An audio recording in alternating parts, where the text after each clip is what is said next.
pendientes para el día de hoy, Arbizu? Buen día. Buenos días, profe. Y vamos a iniciar las exposiciones.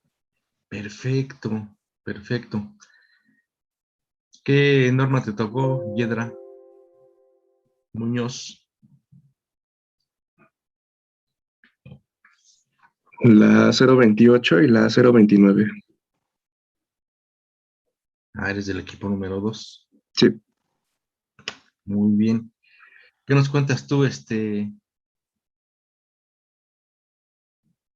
Cintia Flores Ocampo?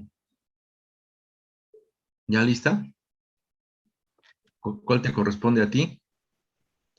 Una de buenas prácticas de manufactura, que sea oficial, y la de distintivo H.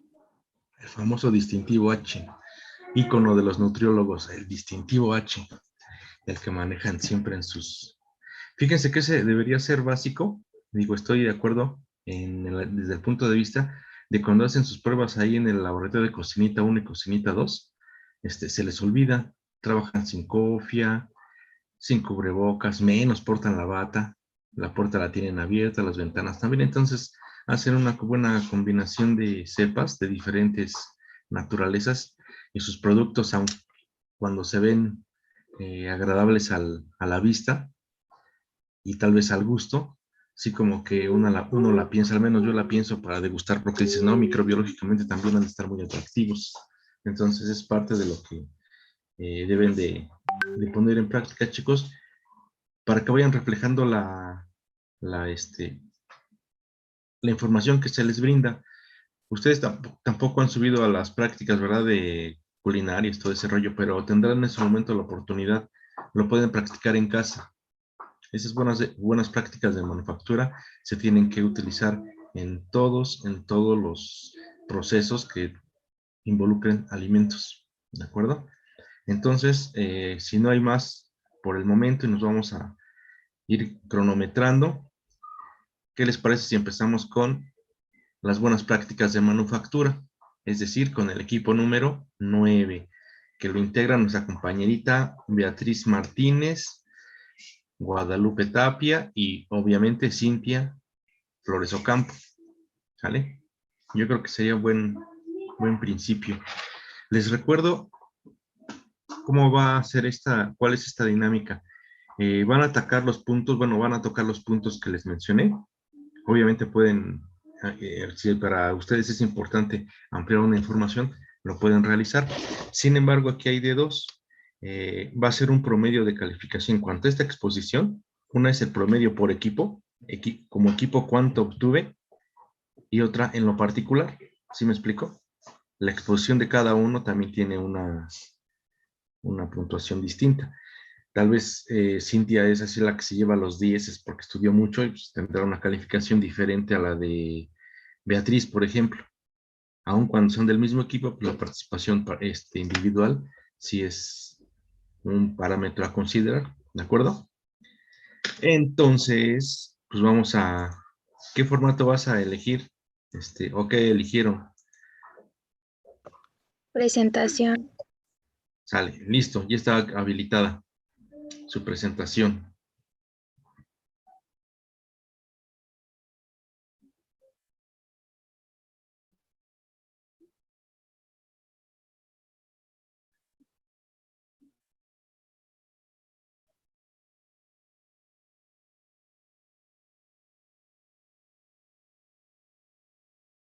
Ya se ve, ¿verdad? Correcto.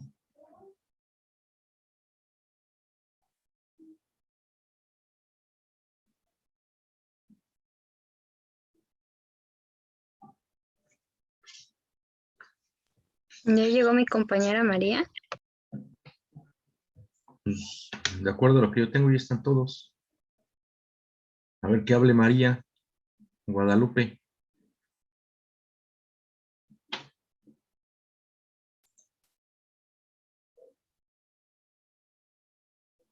Vamos a ver a María Guadalupe. No, parece que no ha llegado.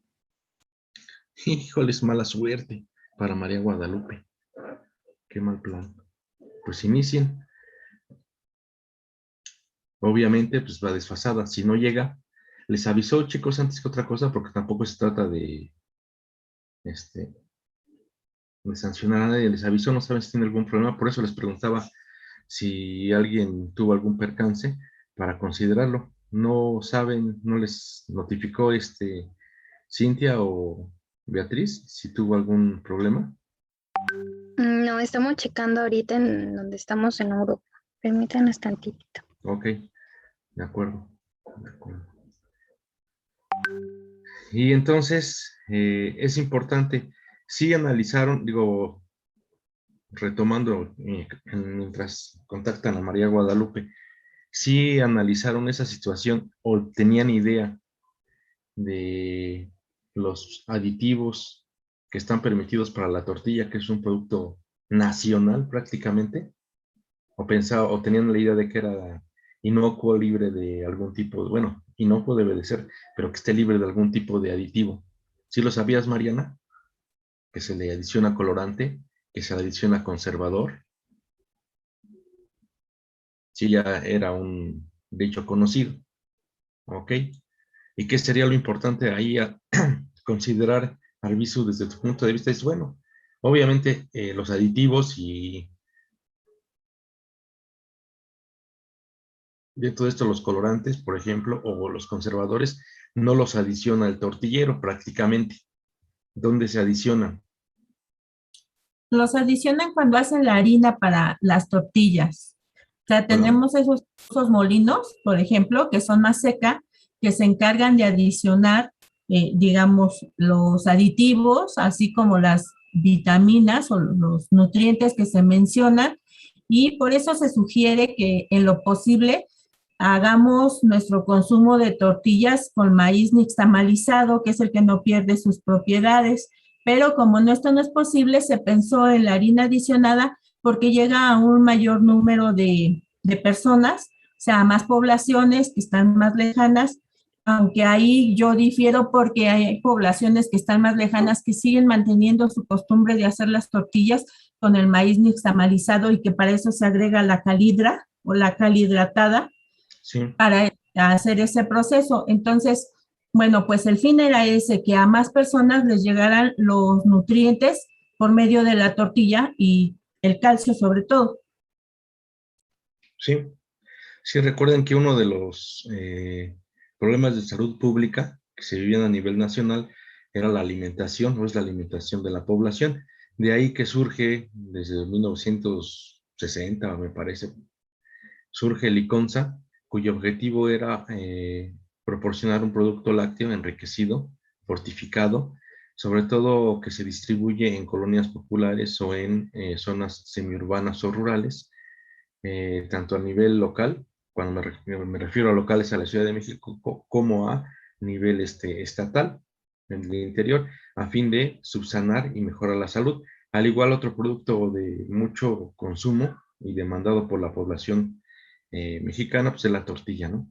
Generalmente, eh, a través de estos productos se pueden incorporar algunos nutrientes, algunas vitaminas, y de esta manera eh, darle cabida o darle cumplimiento a nuestro artículo 4 constitucional.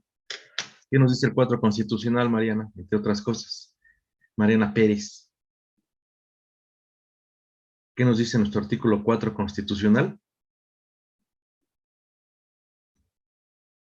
Exactamente. Es un derecho a la salud que nos tiene que brindar la autoridad correspondiente. De ahí que parte de los recursos que se recaudan se destine a programas de salud. Y cuando hablamos de programas de salud me refiero a un sinnúmero de actividades. Entre ellas también se encuentran los servicios urbanos, es decir, las rutas de recolección de residuos, ¿vale? Para evitar un foco de infección. Ya llegó esta compañerita María Guadalupe. ¿Nada? No, no hemos tenido respuesta de ella, pero pues ya empezamos. Y ahí la evaluamos con NP. Pues es ¿Les que parece, no, les parece bien? no responde, o solo que Ok, podamos ok. pasar más tarde. en lo que tenemos respuesta, no sé, cómo quiera. Ok, y nos vamos con el equipo de Yurani. Perfecto. Ok. Nos vamos con el equipo de Yurani. ¿Qué tal? Yurani, ¿cómo están? ¿Qué norma les corresponde? Nos toca hablar sobre la norma 147 y la 131. Ok, entre otros parámetros que manejan así en lo general. La 147 es de cereales y productos de harinas. Ay, muy interesante. Cereales y productos de harina. ¿Y cuál es la otra? Y la 131 que es de las fórmulas lácteas. Wow, está también interesante, ¿no? Sobre todo para ustedes, los nutriólogos. ¿Cierto o no? Muy bien. Pues si no tienen inconveniente, Yurani, empezamos con su equipo.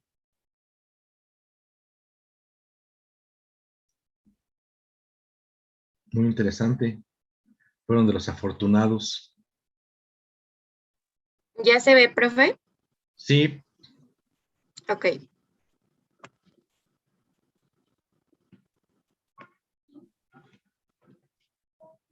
Buenos días, compañeros. Nosotros somos el equipo 6 y como ya lo habían comentado, les vamos a explicar un poco sobre la NOM 131 de la Secretaría de Salud y Alimentación, la de 1995 y la NOM 147 de 1996.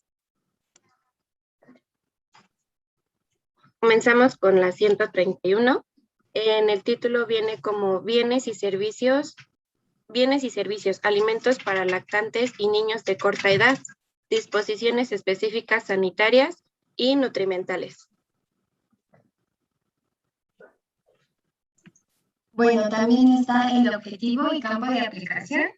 Esta norma oficial mexicana establece las especificaciones sanitarias y nutrimentales que deben cumplir las fórmulas para lactantes y fórmulas de continuación, los alimentos envasados para lactantes y niños de corta edad y los alimentos a base de cereales para lactantes y niños de corta edad. Esta norma oficial mexicana es de observancia obligatoria en el territorio nacional para las personas físicas y morales que se dedican a su proceso o importación.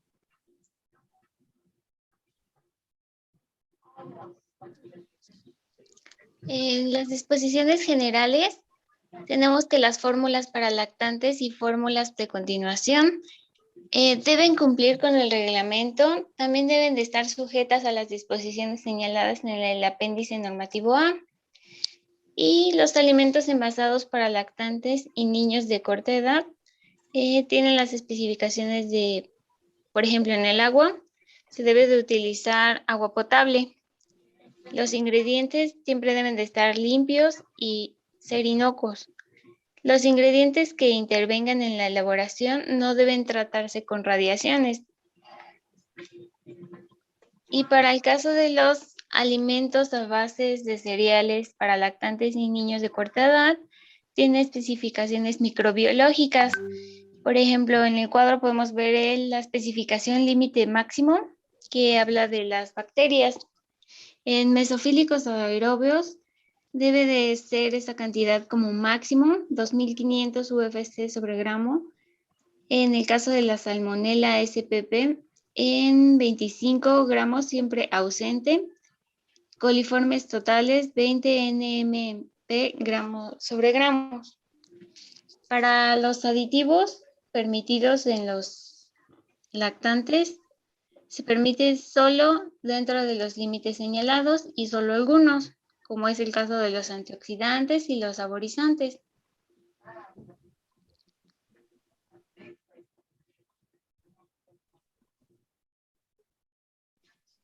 Bueno, ahora, ¿quiénes son los que integran el comité para la formación de esta norma?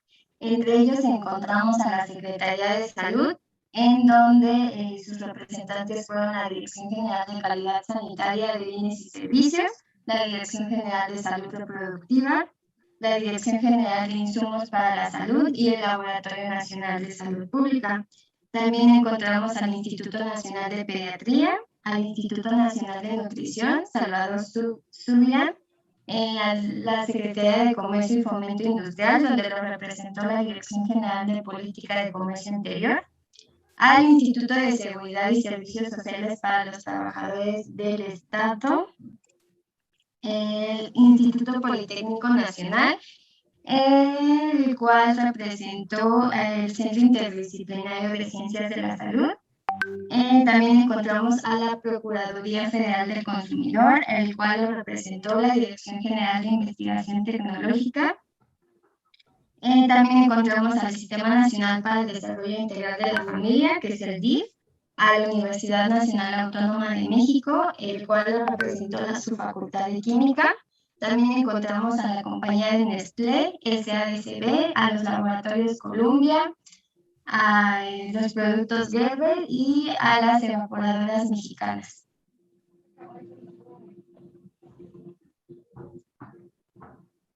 En la concordancia con normas internacionales, tenemos que esta norma es parcialmente equivalente a las siguientes normas.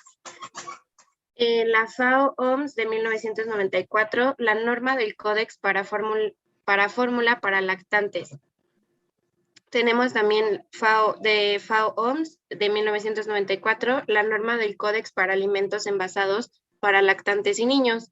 Y también tenemos la norma del Códex para alimentos elaborados a base de cereales para lactantes y niños. En la observancia de la norma, la vigilancia en el cumplimiento de esta norma corresponde a la Secretaría de Salud. En su vigencia y actualización, esta norma entró en vigor con carácter obligatorio el 2 de mayo de 1998. En el documento de la norma venía también sufragio electivo no reelección y que se publicó el día 30 de octubre de 1997. El director general de Calidad Sanitaria de Bienes y Servicios, José Melgen Moctezuma. Ahora vamos con la NOM 147.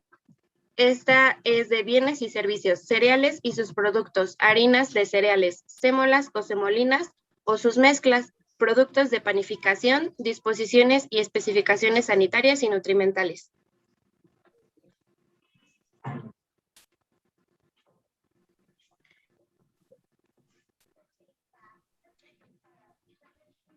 Ok, dentro de su objetivo y campo de aplicación encontramos que esta norma oficial mexicana establece las disposiciones y especificaciones sanitarias y nutrimentales que deben cumplir las harinas de cereales, sémolas o semolinas, los alimentos preparados a base de cereales, semillas comestibles, harinas, sémolas o sus mezclas y los productos de panificación. Esta norma oficial mexicana es de observancia obligatoria en el territorio nacional para las personas físicas o morales que se dedican a su proceso e importación.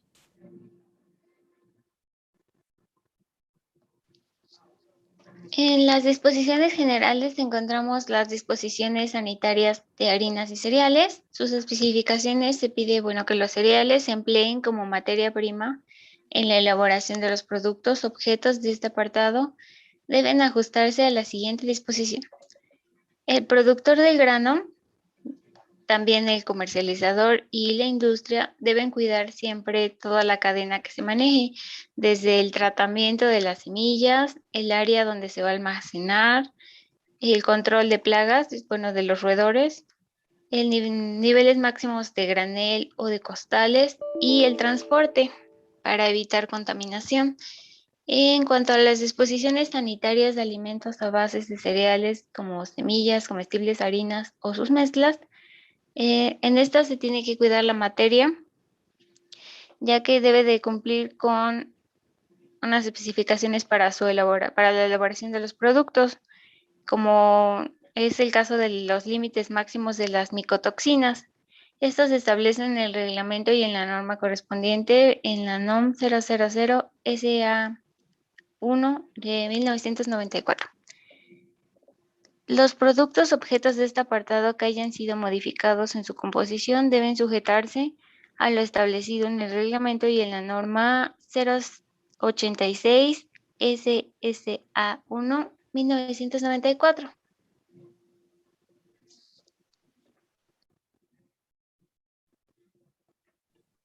Bueno, ahora, ¿quiénes integraron al comité para la formación de esta norma? Bueno, entre ellos encontramos a la Secretaría de Salud, en donde nos representó la Dirección General de Calidad Sanitaria de Bienes y Servicios y los Laboratorios Nacionales de Salud Pública. También encontramos al Instituto de Servicios de Salud en el Distrito Federal, el cual nos representó los servicios de salud pública en el Distrito Federal.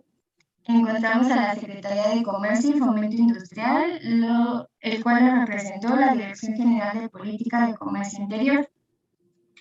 Encontramos a la Procuraduría Federal del Consumidor, en donde lo representó la Coordinación General de Investigación. Encontramos a la Asociación Mexicana de Estudios para la Defensa del Consumidor, también al Instituto Politécnico Nacional, el cual lo representó la Escuela Nacional de Ciencias Biológicas y la Unidad Profesional Interdisciplinaria de Biotecnología. También encontramos a la Universidad Nacional Autónoma de México, donde fue representada por la Facultad de Química. Encontramos a la Cámara Nacional de la Industria Panificadora, a la Cámara Nacional del Maíz Industrializado, a la Asociación Nacional de Fabricantes de Galletas y Pastas Alimenticias, ACE, a la Asociación Nacional de Fabricantes de Harinas de Trigo, en donde lo representó la Cámara Harinera de la Zona de Puebla, la Cámara Industrial Harinera de la Zona del Centro, Cámara de la Industria Harinera del Norte, entre otras. La Asociación Nacional de Tiendas de Autoservicio y Departamentales Grupo Gamesa, el Grupo Industrial de Bimbo, la Compañía Nestlé, Kellogg's de México, Maizoro, Molino de Trigo de El Pilar, Nabisco y los productos Rocher SADCB. En la concordancia con normas internacionales, esta norma no concuerda con ninguna norma internacional o norma mexicana, a excepción con el apartado 5 referente a las harinas de cereales sémolas o semolinas, en donde parcialmente es equivalente a la siguiente norma, que es la norma Codex para la harina de trigo, Codex Stan 152-1985. De igual manera como en la anterior, en la observancia de la norma, la Secretaría de Salud va a ser la institución la cual se encargue de la vigilancia en el cumplimiento de esta norma. Y en la vigencia y en la última actualización, la presente norma oficial mexicana entrará en vigor a los 6 meses siguientes de la fecha de su publicación en el Diario Oficial de la Federación. Y eso sería todo.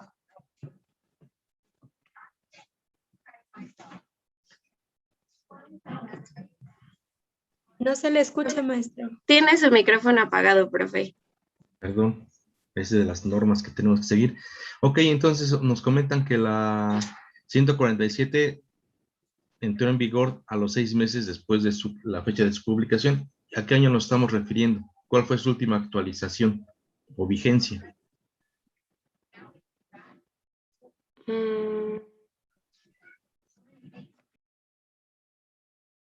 ¿En qué año fue este asunto? Porque pues imagínense, en lo que busca la información del equipo va a ser muy importante analizar. Bueno, la norma aparece que fue de 1996. De la que sí encontramos actualización fue de la NOM 131, que la actualización aparece en 2012, y las estuvimos comparando, y de hecho sí cambia muchísimo en las actualizaciones. Es que esa información, jóvenes, es la que nosotros necesitamos que resalten. O sea, la norma la originalmente se publicó en el 98. En el 98, ¿dónde estabas, Fernando Esparza? ¿Dónde existías en el 98? ¿Todavía no nacías o sí habías nacido? Todavía no nací. No. ¿Tú, Karime, ya estabas aquí con nosotros? ¿Todavía no? No. Ok, les comento, y espero que les haya dado curiosidad, o conozcan cómo se formó su alma mater. ¿Sí? Su alma mater fue la primera de los dos SICs, y por algunas situaciones crean el de Santo Tomás, En el de Santo Tomás, ¿qué carreras hay, Zoe?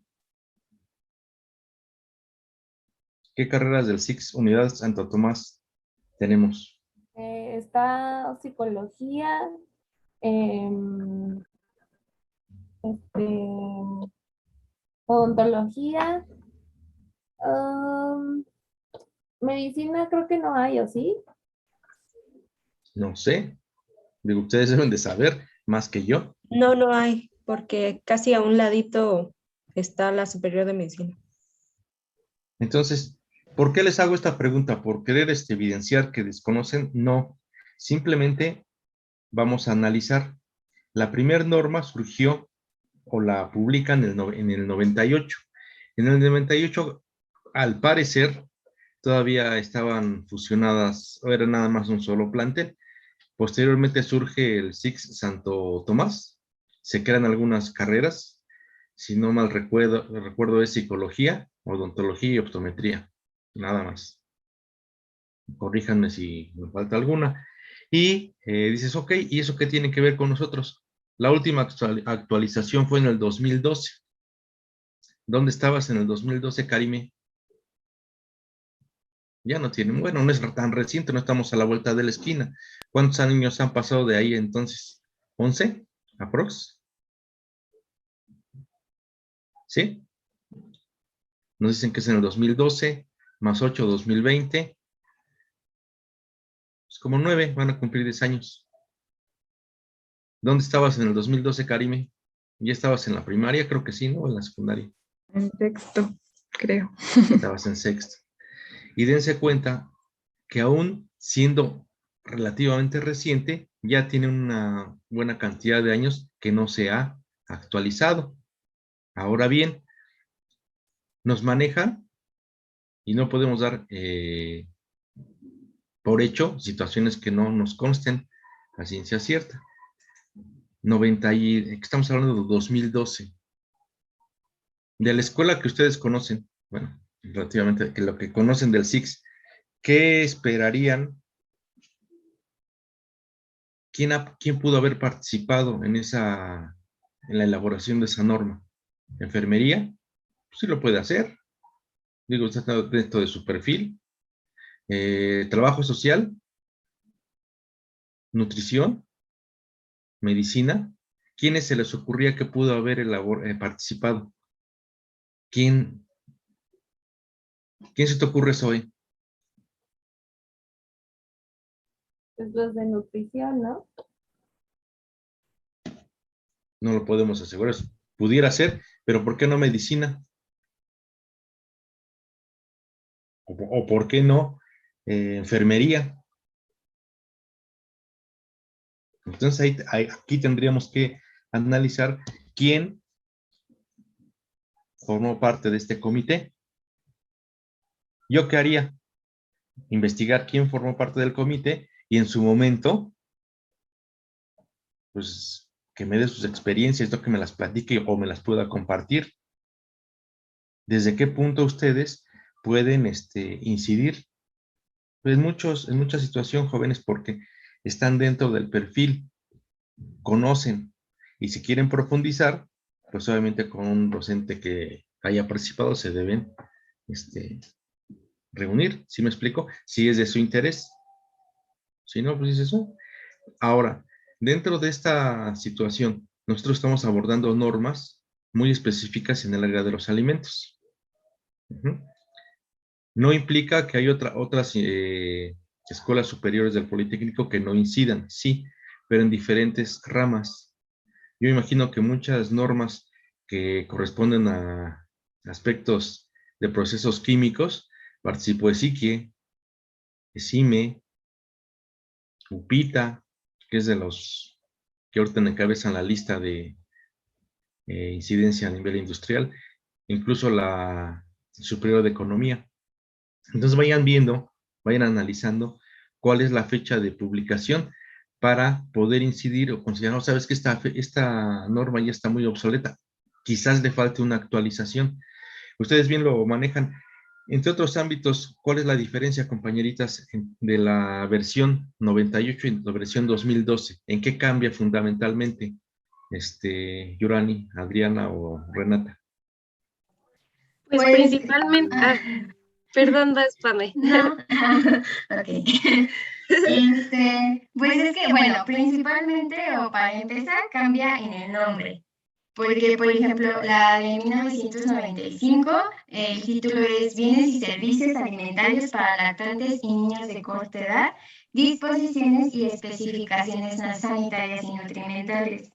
Y en la otra, en la del 2012, es Productos y Servicios, Fórmulas para Lactantes y de Continuación y para Necesidades Especiales de Nutrición, Alimentos y Bebidas No Alcohólicas para Lactantes y Niños de Corta Edad, Disposiciones y Especificaciones Sanitarias y Nutrimentales. Y pues desde ahí ya obviamente cambian los objetivos. Porque pues... Sí, y desde ahí yo hubiera esperado que presentaran la versión 98 y la versión en cuanto al título. ¿Cuál es la última actualización? Porque en la segunda, en la más actual, del 2012, totalmente, y después ahora les preguntaba, totalmente desplaza, y obviamente que tuvo que participar fueron los licenciados en nutrición. Se los maneja el mismo nombre de la norma.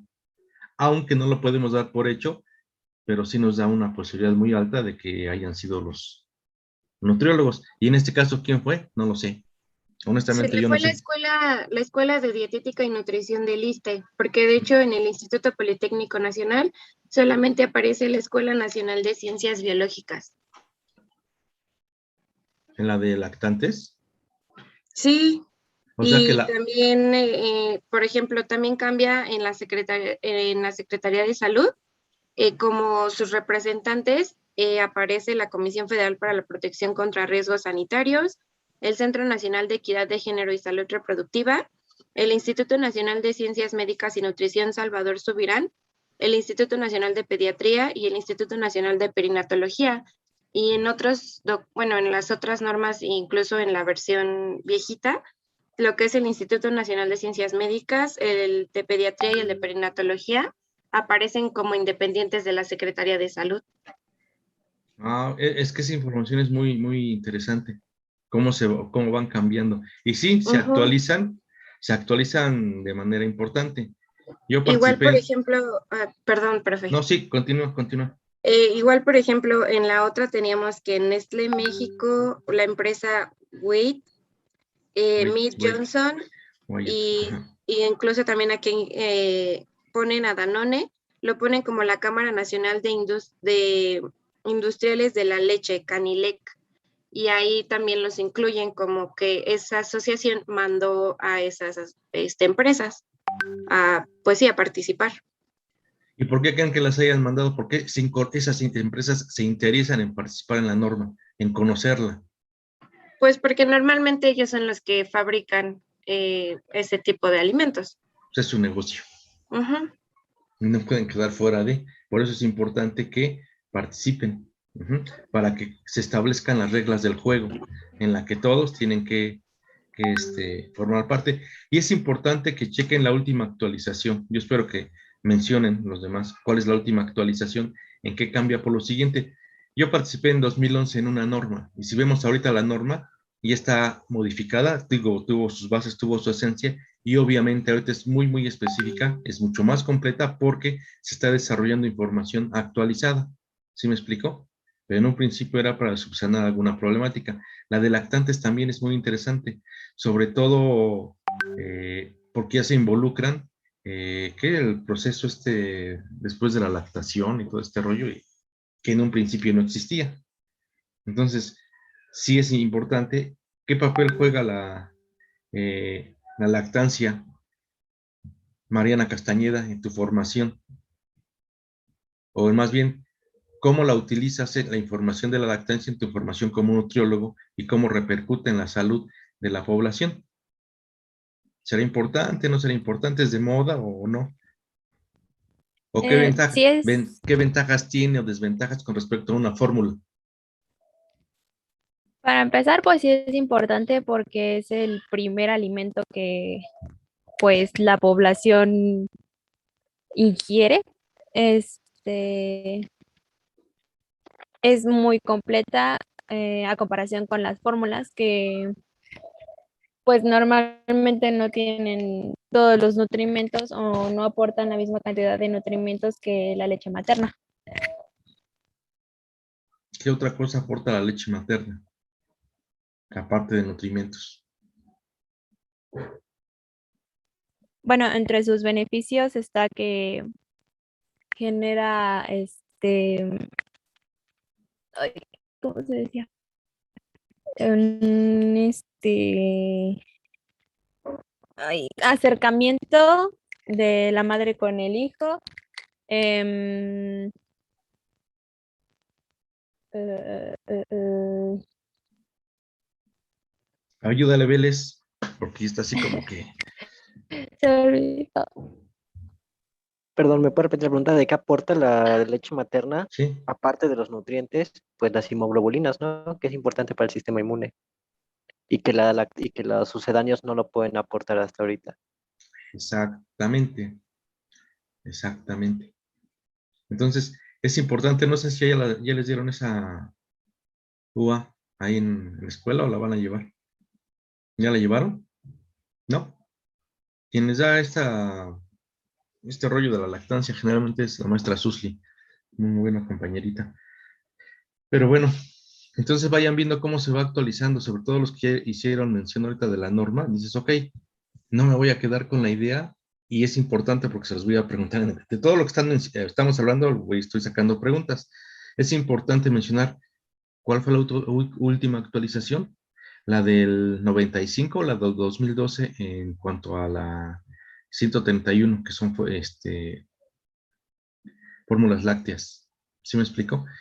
A mí me interesa que vayan viendo y que comparen.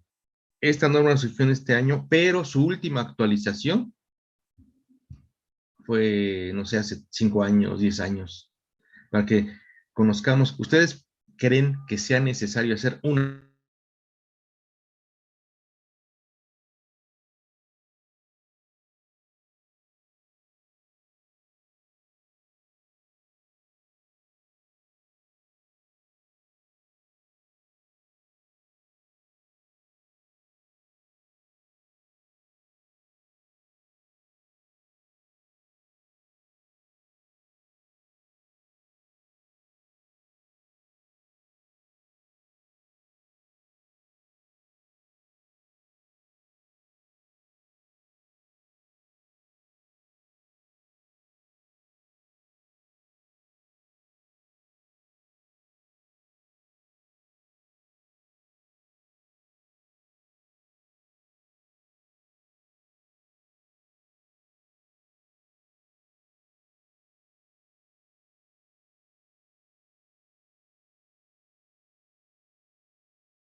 ¿Cómo se apellida?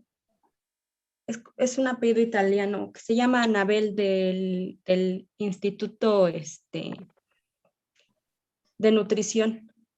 ¿Salvador Viral? No, el de Políticas y Programas. Uh-huh. Dijo que estamos muy, muy lejos de la meta que se postulaba en cuanto a lactancia materna y estamos muy desfasados aún así en categoría con Latinoamérica y lo que es el Caribe, porque por ejemplo en Latinoamérica a nivel general y el Caribe se llega a un 38 a un 39.3% de lactancia materna y en México apenas estamos rayando el 26%. ¿Por qué? Porque la lactancia materna exclusiva tiene muchos impedimentos en constructos socioculturales todavía.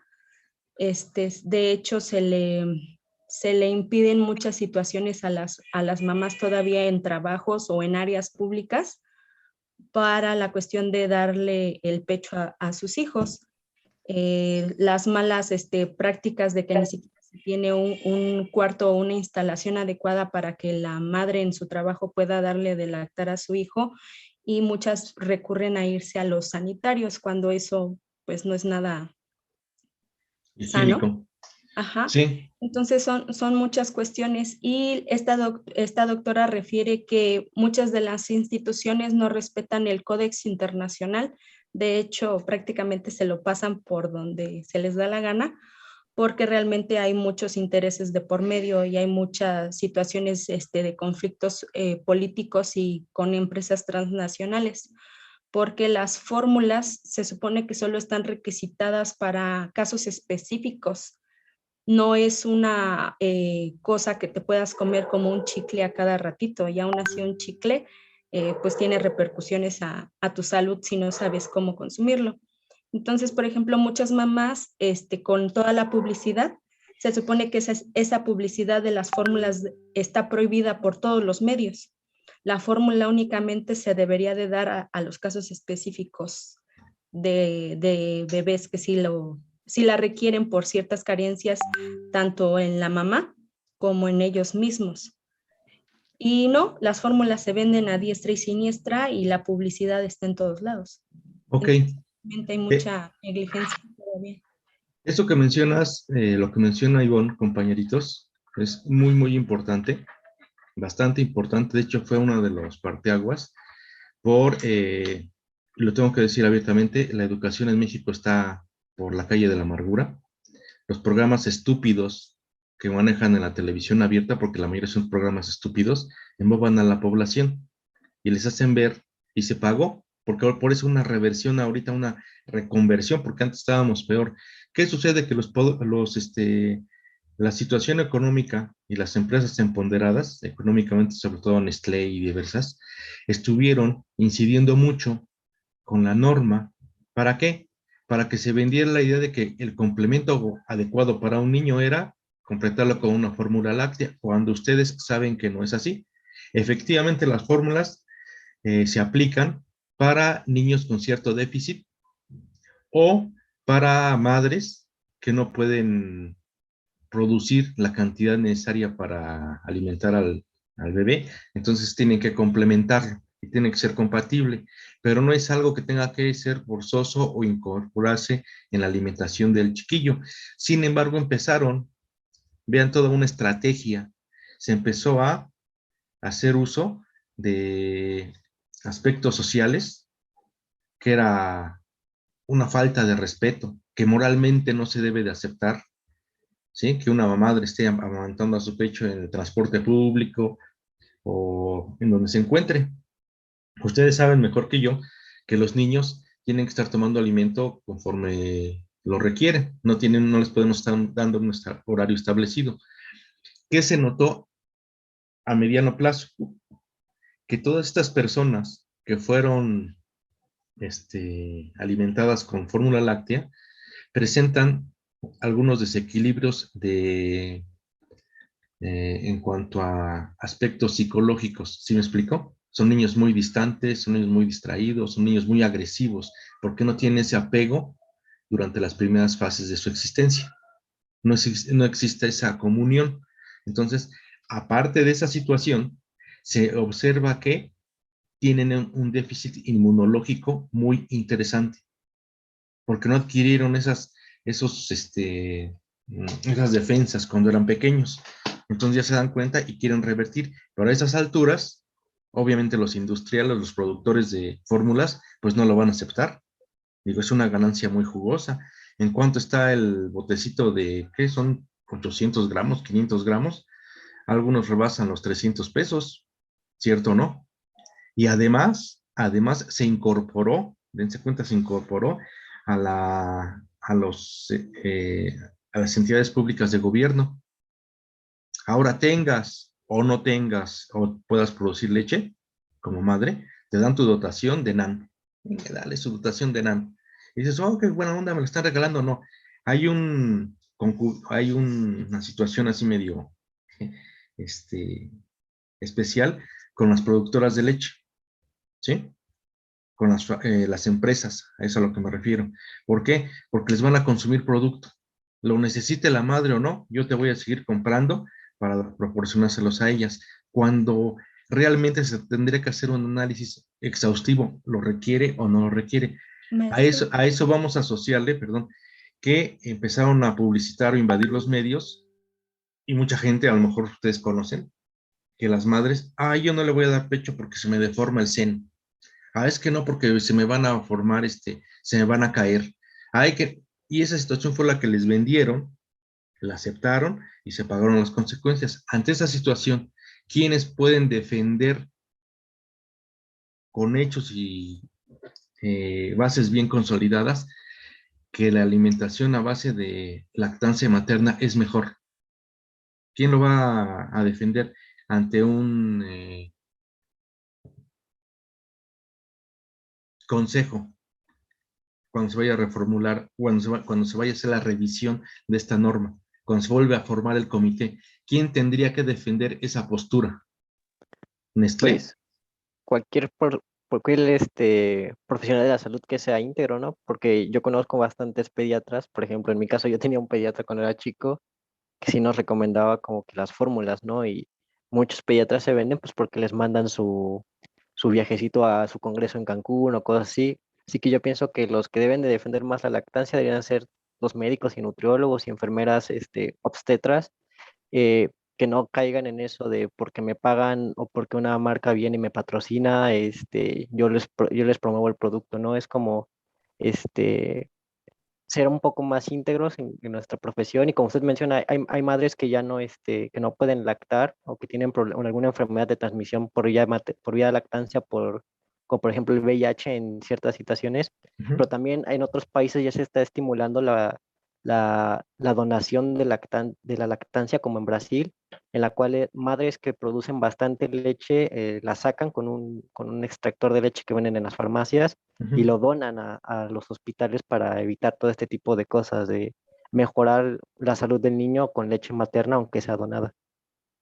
Exactamente, Vélez. Y aquí implica, jóvenes, el principio que ustedes conocen, que se denomina ética profesional. Sí, efectivamente no es un secreto lo que comenta Vélez, pero tampoco es un secreto que ustedes pueden decir no. ¿Por qué? Porque hay dos riesgos. Éticamente no te vuelves un nutriólogo confiable, un profesional confiable, porque todo se sabe.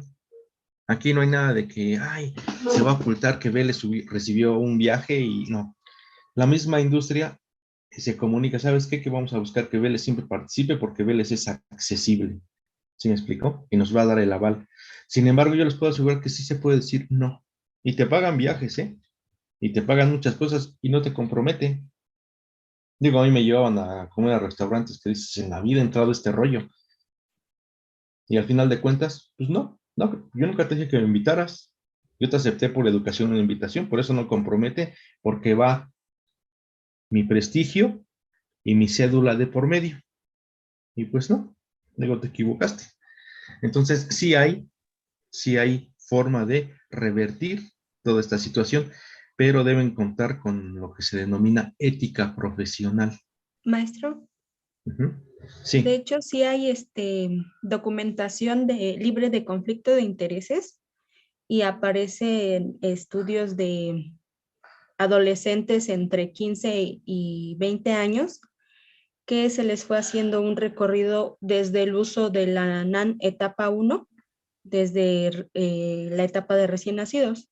Entonces, actualmente, más del 80% de esa población a la que se le hicieron los estudios presenta trastornos gastrointestinales, problemas de alergias e intolerancias a varios alimentos e inclusive trastornos nutricios por las alteraciones en su malt, en sus mucosas.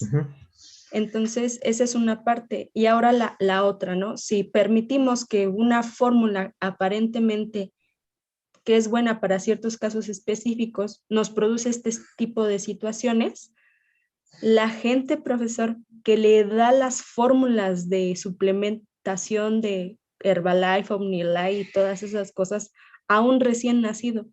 Hay casos también documentados, más de 3,000 casos de recién nacidos y menores de 1 año muertos por oclusión intestinal por darles esas porquerías. El asunto es delicado y yo creo que ustedes, y lo vuelvo a mencionar, no son dietistas, ¿O eres dietista, Santillán? ¿Te consideras una dietista? ¿Hay diferencia entre ti, entre tu carrera y la de un dietista? Yo creo que sí. Es tan inconcebible en ocasiones hacer caso de la publicidad, de lo que nos manejan, cuando nosotros tenemos la preparación para discernir si es conveniente o no. Es tan malo como darle, y todo el mundo se rasga las vestiduras, se desmayan, se indignan, porque las madres indígenas a veces se ha visto que en la mamila le ponen Coca-Cola al niño. Sí, tan malo es, pero hay una situación. Esta persona no tiene conocimientos que tienen ustedes, no tienen accesos económicos que pudieran subsanar. Entonces ella sí es, dices, no se justifica, pero tenemos que trabajar por esa población que que es engañada o que sus posibilidades económicas no le permiten hacer uso de otra situación para alimentar al chiquillo. Pero ustedes sí tienen la formación y tienen el deber y la responsabilidad, por si no se han dado cuenta. En sus manos hay una responsabilidad muy grande en cuanto a aspectos de salud. Entonces, ¿qué involucra? Que tengan que aplicarme, tengan que estudiar y profundizar en muchos temas para poder incidir. ¿Sí? Porque si voy a ser un nutriólogo nada más de palabra, pues les deseo un éxito en su vida profesional. Pero si soy un nutriólogo que me estoy aplicando y que estoy profundizando muchos temas, voy a poder lograr incursionar de manera efectiva al campo profesional. ¿De acuerdo? Entonces, muy importante la norma, sí.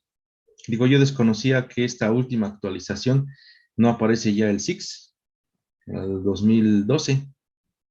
Me llamaba mucho la atención. Entonces, hay que analizar por qué no está el SIX. ¿Sí me explico? ¿Por qué? Si ya habíamos formado parte, porque ahorita ya no. ¿No tendrá credibilidad? ¿O no tuvo el interés?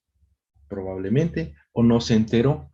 ¿Y dónde nos podemos enterar, Mariana Pérez, si están haciendo mañana una convocatoria para formar un comité y regular, no sé, volver a darle una actualización a la norma 131? ¿Dónde lo tendríamos que observar?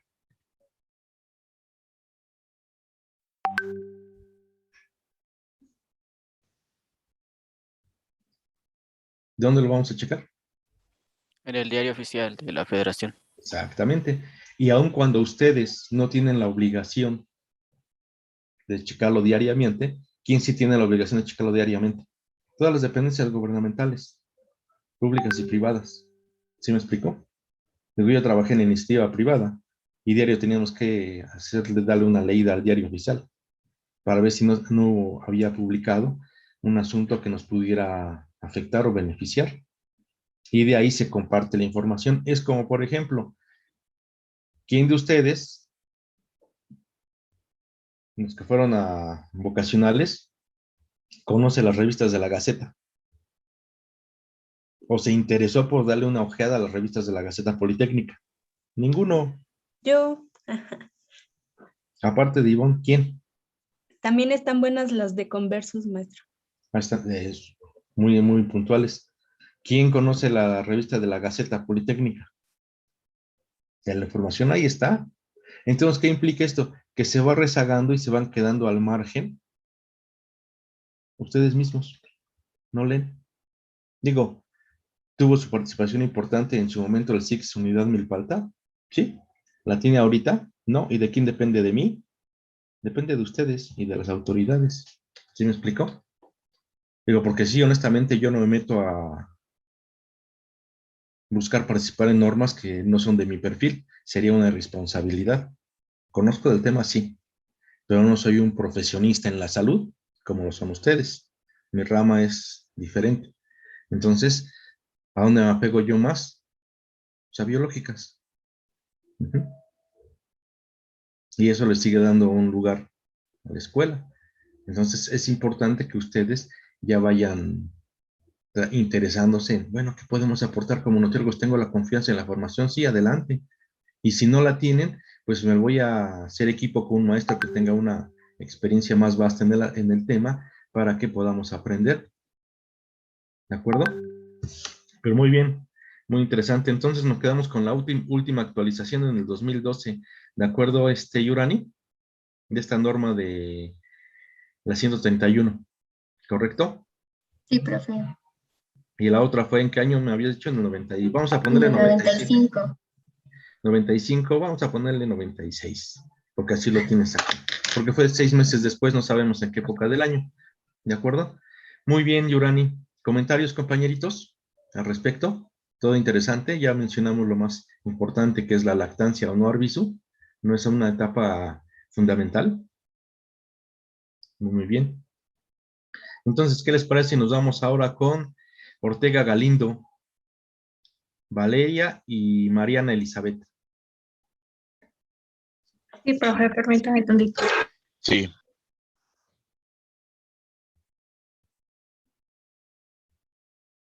Muy, muy importante esta norma. También la de cereales.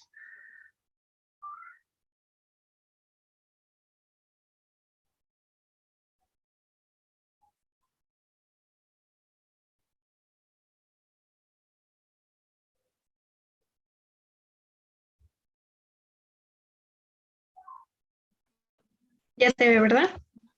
Sí. Bueno, nosotros vamos a presentarles la NOM 030 y la NOM 035. Está conformado por Mariana, por Jesús y por su servidora Valeria. Bueno, la norma 30 se refiere a los crustáceos en conserva, que son productos que desde su origen están sometidos a una contaminación microbiológica y química.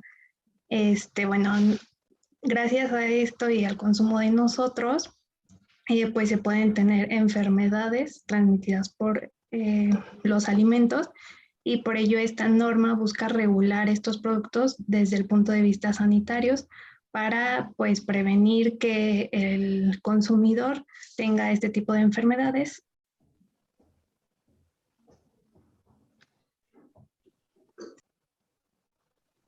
Como objetivo y campo de aplicación, encontramos que esta norma oficial mexicana establece las especificaciones sanitarias de los crustáceos en conserva y que es de observancia obligatoria en el territorio nacional para las personas físicas o morales que se dedican a su proceso.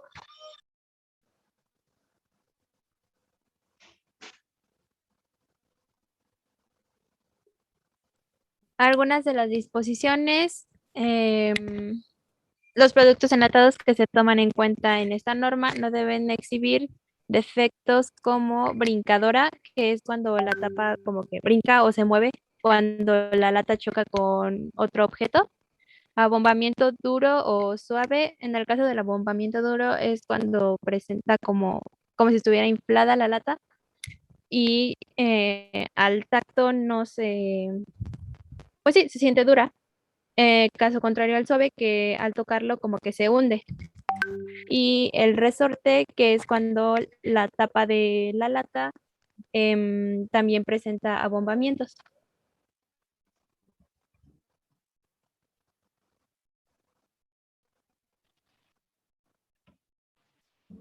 En esta norma nos ponen diferentes límites para diferentes situaciones, como por ejemplo la contaminación por microorganismos. Los mesófilos, bueno, este tipo de contaminación no tiene que existir en estos enlatados de crustáceos, ni mesófilos aeróbicos, ni mesófilos anaerobios, ni termófilos aerobios, ni termófilos anaerobios. No tiene que haber nada de este tipo de metales pesados, porque también puede tener diferentes contaminaciones por metales pesados. Cadmio, el límite máximo es de 0.5 partes por millón. Mercurio, de una parte por millón. Plomo, 1 parte por millón. Y estaño, 100 partes por millón. Cuando este tipo de productos presentan un pH superior a 4.6, se tiene que someter a un tratamiento para eliminar todas las esporas del Clostridium botulinum, porque pues también puede estar contaminado y puede ser peligroso. Y estos productos no tienen que tener residuos de ningún plaguicida. Algunos ejemplos, el aldrin, el dialdrin, endrin y otros. No tienen que tener residuos de ningún de estos plaguicidas. Esto está interesante. También, al parecer, puede haber contaminación por radionucleótidos en estos productos enlatados de crustáceos. El cesio 137 y el cesio 134 pues son estos, pues supongo que puede haber agua contaminada con esta radiación y por eso pues puede llegar a estos productos enlatados. Entonces, también tiene límite máximo, son 370, no me acuerdo, son becquereles, 370 becquereles por kilogramo, que es una medida de radiación. Yodo 131 son 70 becquereles por kilogramo y yodo 137, 300 becquereles por kilogramo. Y por último, los aditivos, ácido cítrico, ácido fosfórico y pirofosfato de sodio pueden tener 5 gramos por kilogramo. Debe apegarse a las buenas prácticas de manufactura y pueden incluirse solos o combinados expresados como P2 o 5. Glutamato monosódico, que es un potenciador de sabor, solo 500 miligramos por kilogramo. Y pirofosfato disódico, que si no mal recuerdo es de humedad, algo así de humedad, no me acuerdo bien. Solo puede tener 3 gramos por kilogramo. Regrésame tantito, Jesús, tu diapositiva, la anterior. Por favor, vale. A ver, grupo, pregunta para todos. ¿Por qué dice que estos productos no deben tener residuos de plaguicidas como aldrin y el trin? ¿Cómo pueden llegar un plaguicida si son crustáceos? ¿A través de qué llega ese tipo de plaguicidas? Por el vertedero de aguas, por ejemplo. Porque obviamente toda el agua que transcurre por los ríos, riachuelos, conduce a cuerpos de agua salados o al mar. ¿Sí me explico? Y en muchos utilizamos un elevado número y cantidad, sobrepasamos lo estipulado por las especificaciones del productor en cuanto a productos químicos como los plaguicidas. Y los plaguicidas, bien o mal, ¿dónde van a finalizar? En los cuerpos de agua. Ahora bien, aquí estamos haciendo énfasis a los crustáceos. ¿Y quién les asegura, o quién nos asegura, que estos plaguicidas no se desemboquen o no se conduzcan hacia el Valle del Mezquital, por ejemplo? Y en el Valle del Mezquital tenemos una producción muy, muy importante en México, al menos en la zona centro, de hortalizas. Ya van asociando las normas con la salud, que es un problema de salud pública muy importante. Digo, el crustáceo ahí lo tiene y hacemos la prueba, todo, y ahorita lo vamos a ver, a los crustáceos hasta los casi con microscopio los vamos a evaluar. Y aquí hay un punto muy interesante. ¿Cómo llegan estos plaguicidas al crustáceo? De igual forma pueden llegar a las hortalizas. Para que lo vayan tomando en cuenta. Sí, perdón, Israel. Me llama la atención, no te manejan aquí nada de enterobacterias en especificaciones de los microorganismos. ¿No te marcan nada de enterobacteria? Bueno, estos eran los que venían en la norma. Ok. De acuerdo, ya, perdón. Sí, pero sigamos. es que era necesario hacer ese énfasis. Digo, para que vayan analizando, compañeritos. Y ya, todos los productos bajo esta norma deben cumplir estas especificaciones. Sigamos.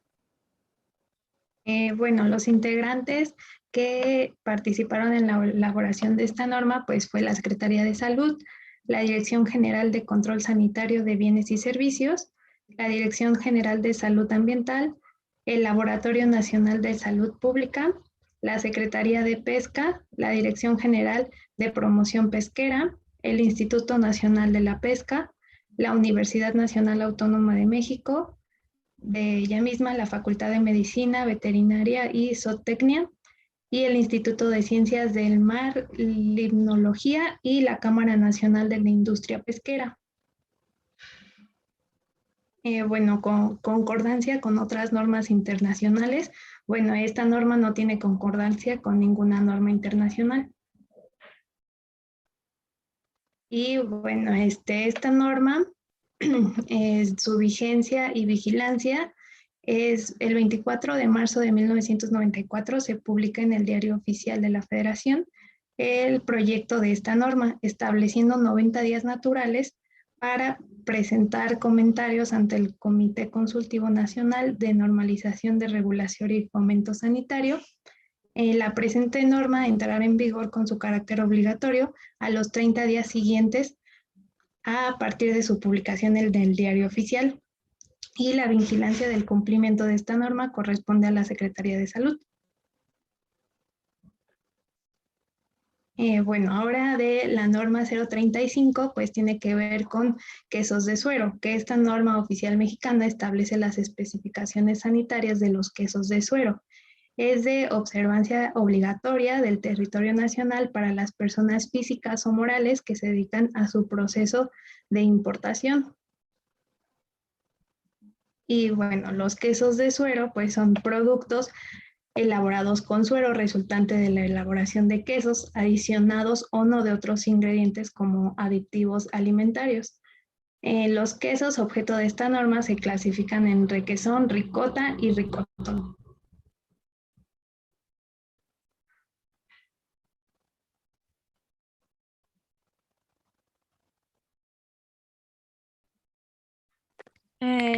Objetivo y campo de aplicación de esta norma, como ya lo había mencionado Valeria, establece las especificaciones sanitarias de los quesos de suero y nuevamente que esta norma es de observancia obligatoria en el territorio nacional para las personas físicas o morales que se dedican a su proceso o importación.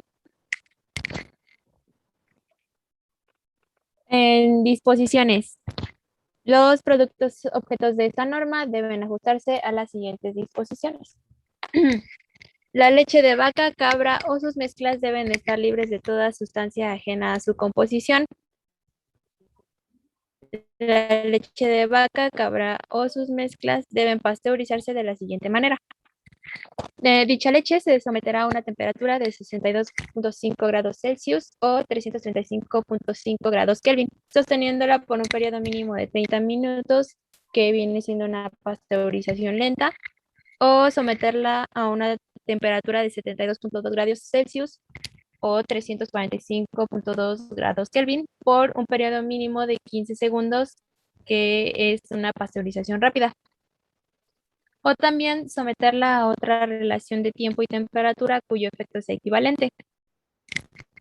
Una vez alcanzados respectivamente las temperaturas y tiempos señalados, se enfriará bruscamente a 4 grados Celsius o 270.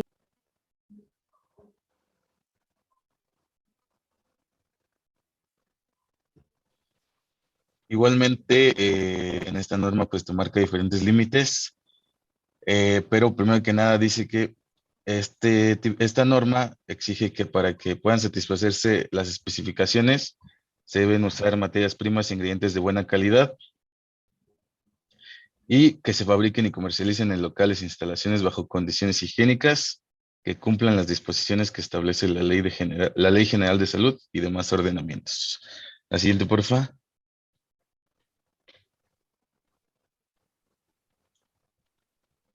Igualmente tenemos la contaminación por microorganismos. Aquí cambia un poquito, aquí sí no todo está en negativo.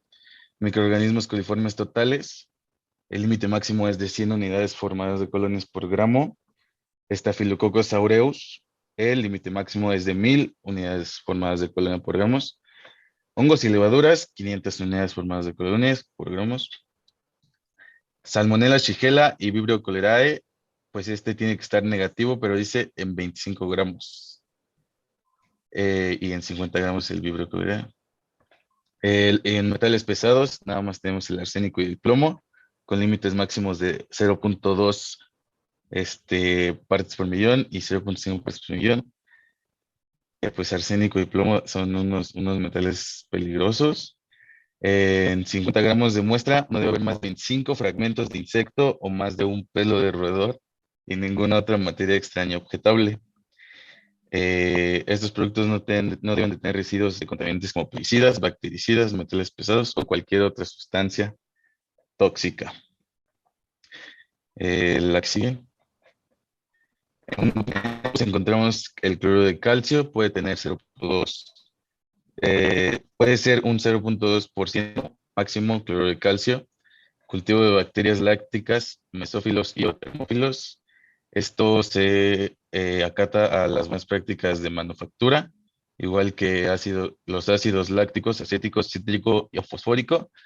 Y el ácido sórbico y sus sales de sodio y potasio solo pueden contener solo puede ser el 0.1% de estos productos. Tenemos una tablita después que vienen otras especificaciones.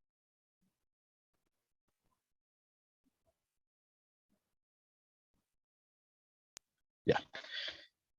Aquí vienen las clasificaciones que habíamos dicho hace rato, son ricota y ricotón. Y vienen los porcentajes de grasas, proteínas, humedad, extracto seco y fosfatasa que deben tener estos quesos. El requesón, si se usa el suero de leche entera, tiene que tener un porcentaje, más bien, sí, tiene que tener un porcentaje mínimo de grasa del 5%, 23% de proteínas, 60% de humedad y 40% extracto seco. Y UF, no me acuerdo qué es por gramo de fosfatasa. En las semidescremadas debe tener 2.5% de grasa, 16% de proteína, 70% de humedad, extracto seco del 30% y fosfatasas 4. Y si se usa suero de leche descremada, 0.5% de grasa, 10% de proteínas, 80% de humedad y extracto seco de 20% y fosfatas 4. El ricota, si solo se usa el suero de leche entera, tiene que tener un mínimo de 5% de grasa, 10% de proteínas, 80 y 20 extracto seco y humedad. El ricotón, igualmente entera, 5% grasa, proteínas 10%, humedad 80-20, extracto seco y 4 fosfatas. Semidescremada, 0.5, 10 de proteína, 80 y 20 de extracto seco y humedad y fosfatas 4 y ya.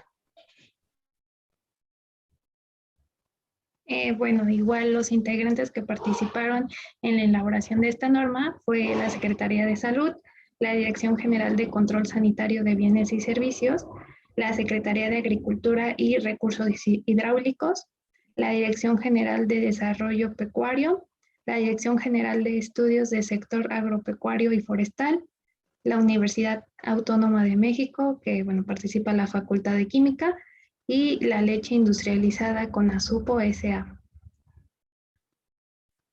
Bueno, concordancia con normas internacionales. Esta norma no tiene concordancia con normas internacionales. Y bueno, vigencia y vigilancia. Esta norma se publicó en el Diario Oficial de la Federación el 23 de marzo de 1994 y los interesados tenían 90 días para presentar sus comentarios. Y la Secretaría de Salud es la encargada de la vigilancia y del cumplimiento de esta norma. Y bueno, aquí están nuestras bibliografías y gracias por su atención.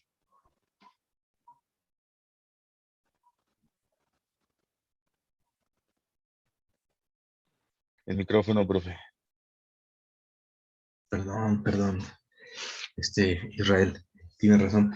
¿Creen que sea necesario darle una actualización? Digo, ya cambiaron, ya llevamos un buen ratito sin hacer una revisión.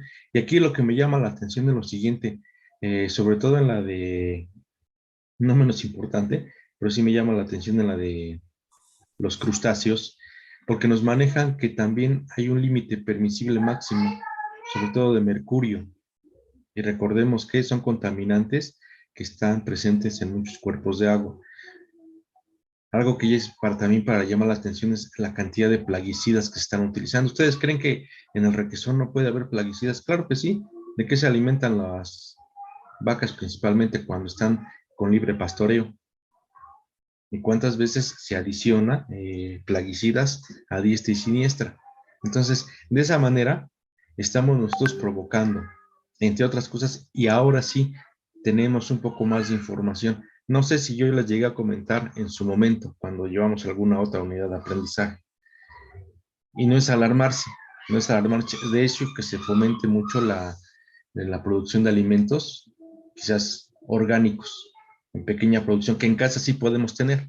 No al 100%, pero sí podemos fomentar. Porque este tipo de plaguicidas, que se utilizan mucho y que generalmente se conducen a través de cuerpos de agua,